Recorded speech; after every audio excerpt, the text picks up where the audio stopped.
नमस्कार दोस्तों, आज है 29 अप्रैल 2023। 29 अप्रैल 2023 से संबंधित जितना भी इम्पोर्टेंट करंट अफेयर है, उन सभी को केवल एक वीडियो में डिस्कस करेंगे, तो आप सभी लोग वीडियो को ध्यान से देखिएगा। इसका पीडीएफ टेलीग्राम ग्रुप ज्वाइन कर सकते हैं, जिसका लिंक आपको डिस्क्रिप्शन में दिया गया है। अगर वीडियो आप सभी को हेल्पफुल लगता है, तो चैनल को सब्सक्राइब जरूर कीजिएगा, तभी आपको अगले वीडियो का नोटिफिकेशन मिलेगा। तो आइए देखते हैं पहला क्वेश्चन। हाल ही में ऑर्डर ऑफ ऑस्ट्रेलिया पुरस्कार से किसे सम्मानित किया गया है? तो हाल ही में ऑर्डर ऑफ ऑस्ट्रेलिया पुरस्कार से रतन टाटा को सम्मानित किया गया है। ऑर्डर ऑफ ऑस्ट्रेलिया पुरस्कार को ऑस्ट्रेलिया का सर्वोच्च नागरिक सम्मान बोला जाता है। और यह पुरस्कार रतन टाटा को क्यों दिया गया है? क्योंकि भारत और ऑस्ट्रेलिया के बीच में इनके द्वारा जो रिलेशन है उसे ठीक करवाया गया, इसीलिए। ठीक है, भारत और ऑस्ट्रेलिया के बीच में जो रिलेशन है उसे ठीक करवाया गया, इसीलिए जो है रतन टाटा को ऑर्डर ऑफ ऑस्ट्रेलिया पुरस्कार से सम्मानित किया गया है, जो टाटा सन्स के चेयरमैन है। साथ ही आपको ध्यान रखना है कि ऑस्ट्रेलिया में जो है सबसे बड़ा नौकरी देने वाला भारत की कौन सी कंपनी है? तो टाटा कंसल्टेंसी सर्विसेज है। इसके द्वारा जो है 17,000 लोगों को करीब नौकरी दिया जाता है ऑस्ट्रेलिया में। ये आपके ऑस्ट्रेलिया का मैप है। साथ ही आपको ध्यान रखना है ऑस्ट्रेलिया के बारे में कि क्षेत्रफल की दृष्टि से वर्ल्ड का 7वां महाद्वीप कौन है? तो ऑस्ट्रेलिया है। 7वां महाद्वीप कौन है? तो ऑस्ट्रेलिया आपके 7वां बड़ा महाद्वीप है। सबसे बड़ा महाद्वीप कौन है? यहाँ पर लिख देते हैं। तो सबसे बड़ा महाद्वीप आपके एशिया है। ठीक है, एशिया है। दूसरा में कौन है? दूसरा में आपके अफ्रीका है। अफ्रीका है।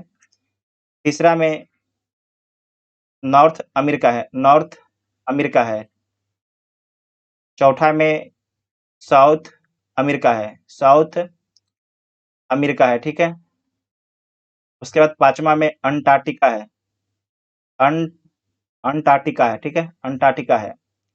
सातवां में आपके छठा में आपके यूरोप है। सातवां में ऑस्ट्रेलिया है। सातवां में आपकी ऑस्ट्रेलिया है। तो आपको इतना याद रखना है। ऑस्ट्रेलिया की राजधानी कहाँ पर है? तो कैनबरा है। अब कैनबरा के बारे में आपको ध्यान रखना है कि कैनबरा की जो सीमा है समुद्र से नहीं लगता है, तो जो कैनबरा है लैंडलॉक शहर है। जबकि सिडनी के बारे में याद रखना है कि सिडनी की सीमा जो है समुद्र से लगता है। और जो क्वाड का मीटिंग है 2023 में, ये कहाँ पर होगा? तो सिडनी में होगा। क्वाड में कितने मेंबर हैं? तो क्वाड में आपके 4 मेंबर हैं। भारत, यूएसए, ऑस्ट्रेलिया और आपके जापान है। ठीक है, ये 4 पॉइंट आपको नोट कर लीजिएगा। उसके बाद आपको याद रखना है कि ऑस्ट्रेलिया में जो है एक लोकेशन है, 2 लोकेशन बारे में याद रखिएगा जहाँ पर सोना का खनन किया जाता है। एक का नाम है कालगुडी, दूसरे का नाम है कुलगाडी। ठीक है, कालगुडी और दूसरे का नाम है कुलगाडी। ये दोनों याद रखिएगा कि सोना खनन के लिए प्रसिद्ध है। जो ऑस्ट्रेलिया ये महाद्वीप है, इसका खोज किसके द्वारा किया गया था? तो कैप्टन कुक के द्वारा किया गया था। पूरे दुनिया का पहला जो है प्लेटिपस अभयारण्य कहाँ खोला गया है? तो ऑस्ट्रेलिया में खोला गया है। साथ ही आपको याद रखना है कि कॉमनवेल्थ गेम 2026 का आयोजन कहाँ पर होगा? तो ऑस्ट्रेलिया में होगा। ठीक है, ऑस्ट्रेलिया में होगा। उसके बाद यहाँ पर आपको याद रखना है कि टेरेस स्ट्रेट के बारे में। टेरेस स्ट्रेट जो है किन 2 देशों के बीच में स्थित है? तो ऑस्ट्रेलिया और न्यू पापुआ गिनी के बीच में स्थित है। ऑस्ट्रेलिया और न्यू पापुआ गिनी के बीच में स्थित है। उसके बाद कुछ डिजिट के बारे में देखिएगा जो आपसे एग्जाम में पूछा जाएगा, नॉर्थ से साउथ की ओर सजाने के लिए पूछेगा आपसे। ठीक है, यहाँ पे देखिएगा ग्रेट ग्रेट सैंडी डेजर्ट है। उसके बाद है तेनामी डेजर्ट है, little Sandy, Gibson, great Victoria. ये सारे याद रखिएगा, एक सीक्वेंस ऊपर से नीचे याद रखिएगा, जैसे कि इसमें याद रखिएगा। पहला में याद रखिएगा ग्रेट सैंडी डेजर्ट, दूसरे में गिब्सन डेजर्ट, तीसरे में ग्रेट विक्टोरिया डेजर्ट। ऐसे आपको याद रखना है। उसके बाद ग्रेट डिवाइडिंग रेंज के बारे में याद रखिएगा। ग्रेट डिवाइडिंग रेंज से जो है डार्लिंग और मुरे नदी निकलती है। ठीक है, ग्रेट डिवाइडिंग रेंज से जो है डार्लिंग और मुरे नदी निकलती है। उसके बाद है कि ग्रेट बैरियर रीफ के बारे में ध्यान रखना है कि ऑस्ट्रेलिया के नॉर्थ ईस्ट में स्थित है। ऑस्ट्रेलिया के नॉर्थ ईस्ट में स्थित है। पूरे दुनिया का सबसे बड़ा जो ग्रेट बैरियर रीफ कहाँ पर है? तो ऑस्ट्रेलिया के नॉर्थ ईस्ट में स्थित है। ऑस्ट्रेलिया के प्रधानमंत्री कौन है? तो एंथोनी अल्बानीज जो आपके ऑस्ट्रेलिया के प्रधानमंत्री हैं। उसके बाद पुरस्कार के बारे में समझिएगा। रघु राम पिल्लरी शेट्टी को कौन सा पुरस्कार दिया गया है? तो Telugu association of London award से सम्मानित किया गया है। आशा भोसले को लता दीनानाथ मंगेशकर पुरस्कार दिया जाएगा। एंजेला मर्केल को यूनेस्को शांति पुरस्कार दिया गया है। एंजेला मर्केल किस देश की हैं? तो जर्मनी की पूर्व में चांसलर थी। जर्मनी की पूर्व में चांसलर थी। उसके बाद है शक्तिकांत दास, इन्हें गवर्नर ऑफ द ईयर का पुरस्कार दिया गया है। ये आपके आरबीआई के गवर्नर है, आरबीआई के 25वें गवर्नर, आरबीआई के 25वें गवर्नर है। हरि बाल कृष्ण के बारे में याद रखना है कि मार्कोनी पुरस्कार किसे दिया गया है, तो जो मार्कोनी पुरस्कार है हरि बाल कृष्ण को दिया गया है। उसके बाद देखिए अप्पा साहब धर्माधिकारी को जो है महाराष्ट्र भूषण पुरस्कार दिया गया है। डेविड चिपरफील्ड को आपको याद रखना है कि प्रित्जकर पुरस्कार दिया गया है। ये प्रित्जकर पुरस्कार किस क्षेत्र में दिया जाता है, तो आपको याद रखना है कि वास्तुकला के क्षेत्र में दिया जाता है। उसके बाद है कि ज्ञान चतुर्वेदी के बारे में याद रखिएगा कि इन्हें जो है 32वां व्यास सम्मान दिया गया है, और किस उपन्यास के लिए, तो उपन्यास पागलखाना के लिए। शिव शंकरी को याद रखिएगा कि इन्हें जो है 32वां सरस्वती सम्मान दिया गया है, तमिल पुस्तक सूर्यवंशम के लिए, तमिल पुस्तक सूर्यवंशम के लिए। एससीओ शिखर सम्मेलन 2023 की मेजबानी कौन सा शहर करेगा, तो एससीओ शिखर सम्मेलन 2023 की मेजबानी नई दिल्ली शहर करेगा। साथ ही आपको याद रखना है कि जो एससीओ शिखर सम्मेलन है 2023 कहाँ पर हो रहा है, तो भारत में हो रहा है, और भारत के नई दिल्ली में इसका आयोजन किया जाएगा। इसकी अध्यक्षता कौन करेंगे, तो पीएम मोदी इसकी अध्यक्षता करेंगे। ठीक है, 2022 का जो एससीओ का मीटिंग ये कहाँ पर हुआ था, तो समरकंद में हुआ था, उज्बेकिस्तान के समरकंद में हुआ था, तो इतना आपको याद रखना है। उसके बाद एससीओ के बारे में समझिएगा। एससीओ का स्थापना कब होता है, तो 15 जून 2001 को होता है। 15 जून 2001 को जो है एससीओ का स्थापना होता है। इसका मुख्यालय बीजिंग है। संस्थापक देश रूस, चीन, कजाकिस्तान, उज्बेकिस्तान, किर्गिस्तान और तजाकिस्तान इसके संस्थापक देश हैं। साथ ही आपको याद रखना है नोट में कि तुर्कमेनिस्तान जो है मेंबर नहीं है, तुर्कमेनिस्तान मेंबर नहीं है, तो तुर्कमेनिस्तान क्या है, तो तुर्कमेनिस्तान आपके जो है तुर्कमेनिस्तान को गेस्ट मेंबर के रूप में बुलाया जाता है। इस बात को ध्यान में रखिएगा। यहाँ पर देखिए ये तुर्कमेनिस्तान है, ठीक है। सेंट्रल एशिया में आपके 5 कंट्री आते हैं, तो उसमें जो तुर्कमेनिस्तान है एससीओ का मेंबर नहीं है। वर्तमान में एससीओ के मेंबर कौन-कौन देश हैं? चाइना है, कजाकिस्तान, किर्गिस्तान, रसिया, तजाकिस्तान, उज्बेकिस्तान, इंडिया और पाकिस्तान। इंडिया और पाकिस्तान एससीओ के मेंबर कब बनते हैं, तो 2017 में बनते हैं, ठीक है। साथ ही जो दिल्ली में आपकी मीटिंग होगा 2023 में, इसमें 9वां मेंबर बन सकता है ईरान, 9वां मेंबर बन सकता है ईरान। अभी एससीओ में कितने मेंबर हैं, तो एससीओ में अभी 8 मेंबर हैं, और जो 9वां देश आपका है ईरान बन सकता है मेंबर के रूप में। अभी जो ईरान है उसे कौन-सा स्टेटस मिला हुआ है, इसे भी ऑब्जर्वर स्टेटस मिला हुआ है, ठीक है। अफगानिस्तान, बेलारूस, ईरान और मंगोलिया को जो है ऑब्जर्वर स्टेटस मिला हुआ है। डायलॉग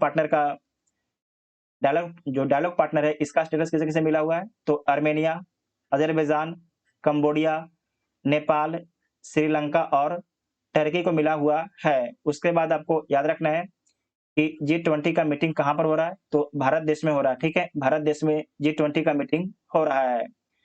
जी7 2023 में कहाँ पर होगा, तो जापान में होगा, ठीक है। जापान में होगा, इसे आप लोग नोट कर लीजिएगा, इंपॉर्टेंट पॉइंट है।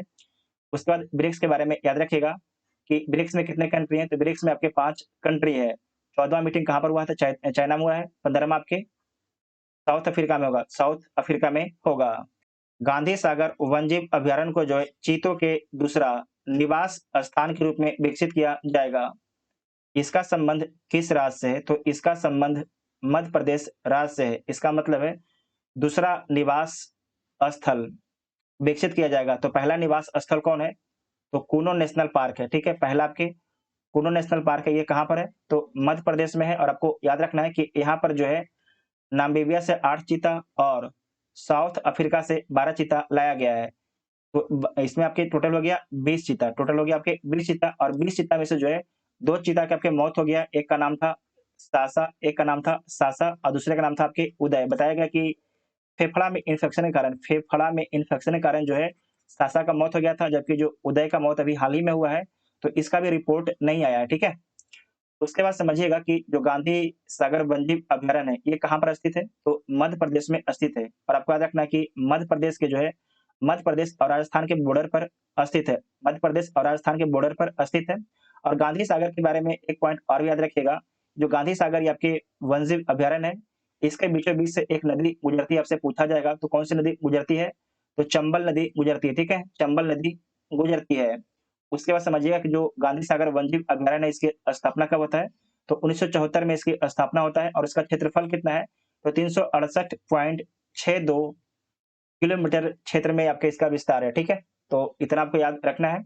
उसके बाद मध्य प्रदेश के बारे में समझिएगा कि राजधानी भोपाल है, राज्यपाल मंगू भाई छगन भाई पटेल हैं, मुख्यमंत्री शिवराज सिंह चौहान हैं।